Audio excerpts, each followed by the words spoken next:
This demonstration will show you how to install an ONTAP Select 2-node cluster. Begin by logging into the ONTAP Select Deploy utility. Click the Upload button to upload the license files for each node. This deployment assumes a capacity tier license. For other licensing methods, see the licensing videos.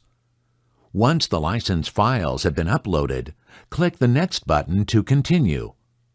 In this example, we will add the hosts from vCenter. Enter the IP addresses or FQDNs for the vCenter server and each host you want to add to the inventory. Then click the Add button. Now that both hosts have been added to the inventory, click the Next button. Select 2-node cluster from the drop-down list and enter the cluster name. Enter the host type, ONTAP image, and cluster MTU configuration details. Enter the cluster management IP, netmask and gateway addresses, and DNS details. The NTP server may also be configured. Click the Done button. Select the license for each node in the cluster. In this example, we will select the small instance type. Next, select the hypervisor host for each node.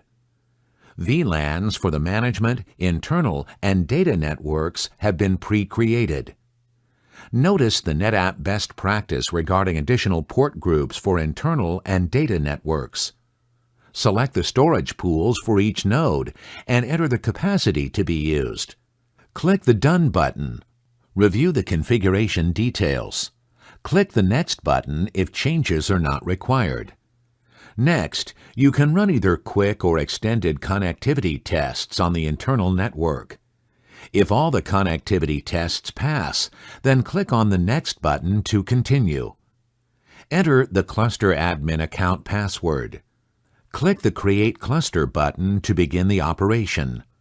A short while later, the cluster creation operation completes successfully.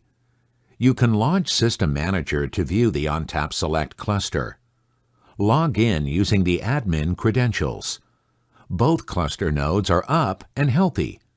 The root aggregates have been created. Data aggregates need to be added manually.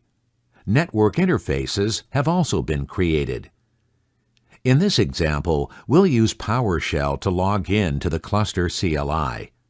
The ONTAP Select cluster is ready for further configuration using normal ONTAP procedures.